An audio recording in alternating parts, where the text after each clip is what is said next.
Agency ప్రాంతాల్లో వర్ష బీభత్సం కొనసాగుతోంది. ఎడతెరిపి లేకుండా భారీ వర్షాలు కురుస్తున్నాయి. ఘాట్ రోడ్లపై వాహనాలు నిలిపివేశారు. అల్లూరు జిల్లా ఏజెన్సీలోని 7 మండలాల్లో వాగులు వంకలు పొంగిపొర్లుతున్నాయి.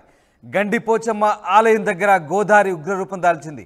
గండిపోచమ్మ గోపురాన్ని తాకింది వరద నీరు. గండిపోచమ్మ వైపు వెళ్లే రోడ్లన్నీ జలమయమయ్యాయి. ఇక ముంపు ప్రజలను సురక్షిత ప్రాంతాలకు తరలిస్తున్నారు.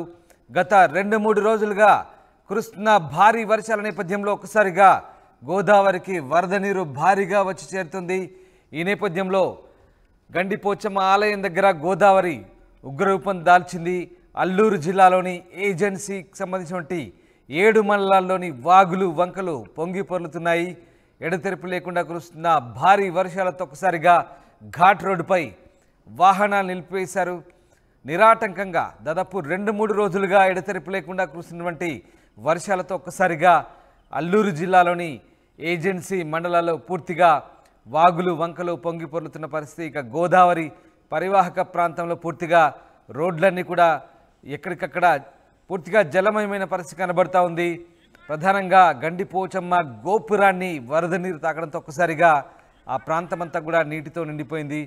గండిపోచమ్మ వైపు వెళ్ళే రోడ్లన్నీ కూడా పూర్తిగా జలమయమయ్యాయి. ఇక ముంపు ప్రజలు మాత్రం సురక్షిత ప్రాంతాలకు తరలిస్తున్నారు. ఇప్పటికే ఆ ప్రాంతాల్లో రక్షిత చర్యలు తీసుకోవాలంటూ అధికారులను ఆదేశించిన పరిస్థితి కనబడుతోంది. మరోవైపు గోదావరి ఎప్పటికప్పుడు వరద పెరుగుతుండడంతో అధికారులంతా కూడా అప్రమత్తమయ్యారు. ఇక రహదారులు పూర్తిగా మూసివేసిన పరిస్థితి కనబడుతోంది. అటువైపు వెళ్ళే వాహనాలన్నీ కూడా ఎక్కడికక్కడే నిలిపివేసినట్టుగా తెలుస్తోంది. మా ప్రతినిధి ప్రకాష్ జాయిన్ అయ్యారు. ప్రకాష్, ముఖ్యంగా ఏజెన్సీ ప్రాంతాల్లో కొన్ని చోట్ల రహదారులు పూర్తిగా నిలిపివేసినట్టుగా తెలుస్తోంది. ఏం జరుగుతుంది? ఏజెన్సీ ప్రాంతాల్లో కురుస్తున్నటువంటి భారీ వర్షాల నేపథ్యంలో అధికారులు ఎలాంటి చర్యలు తీసుకుంటున్నారు?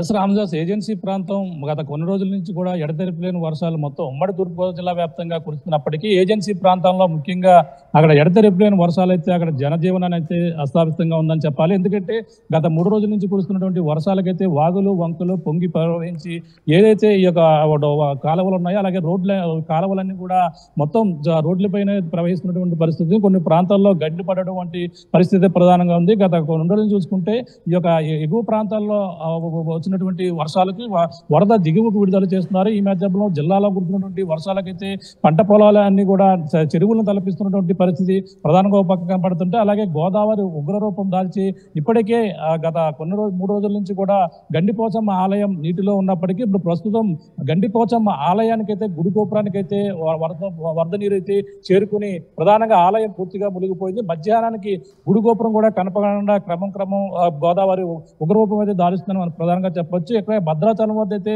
36 అడుగులు పైనే ఈ యొక్క నీటి మట్టం చేరుకున్న నేపథ్యంలో, అలాగే దిగువకు విడుదల చేస్తున్న నేపథ్యంలో వరద ఈ యొక్క పోలవరం ప్రాజెక్టు అయితే ఎగువ డ్యామ్ వద్ద వరద ఉధృతి అయితే కొనసాగుతుంది. అలాగే ప్రధానంగా మనకు చూస్తున్నటువంటి కొన్ని ప్రాంతాల్లో ఏజెన్సీ ప్రాంతాల్లో ముఖ్యంగా మారేడుమిల్లి నుంచి ఇటు రంపచోడవరం రావాలన్నా అక్కడ పూర్తిగా రాకపోకలు కూడా స్తంభించినటువంటి పరిస్థితి. చింతూరు వద్ద కొన్ని ప్రాంతాలలో అయితే రోడ్లు తెగిపోయినటువంటి పరిస్థితి అక్కడ కనపడుతుంది. అన్ని ప్రాంతాల్లో చూసుకుంటే ఈ యొక్క వర్షాలు అయితే ఏజెన్సీ ప్రాంత వాసులు అయితే అతలాకుతం చేస్తున్నా. మరో పక్కన రంపచోడవరంలో ఉన్నటువంటి భూపతిపాలెం ప్రాజెక్టుని అక్కడ రోజు క్రమంగా వరద నీటి పెరుగుతున్న నేపథ్యంలోనే అక్కడ దిగువకైతే నీటిని అయితే కిందకి విడుదల చేస్తున్నారు. అక్కడ ఉన్నటువంటి 4 గేట్లను అయితే పూర్తిగా ఎత్తి దిగువకైతే వరదను అయితే కిందకి విడుదల చేస్తున్న నేపథ్యంలో అక్కడ రోడ్డు కింద లోతట్టు ప్రాంతాలన్నీ కూడా వరద నీరు ఎక్కువగా ఉండడంతో అన్ని కూడా జలమయమవి, రాకపోకలు కూడా స్తంభించినటువంటి పరిస్థితి రంపచోడవరం ఏరియాలో కనపడుతుంది.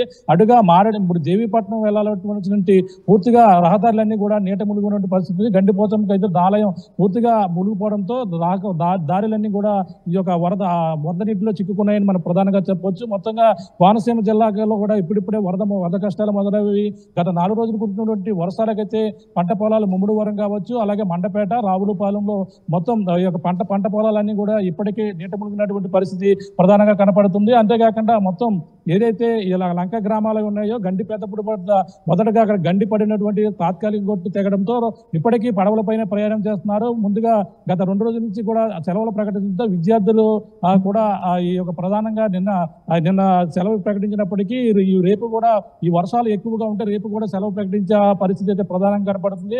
మొత్తం వారాలుగా చూసుకుంటే గత 4 రోజులుగా కురుస్తున్నటువంటి వర్షాలకు ఒక పక్కన ఏజెన్సీ ప్రాంతం కావచ్చు,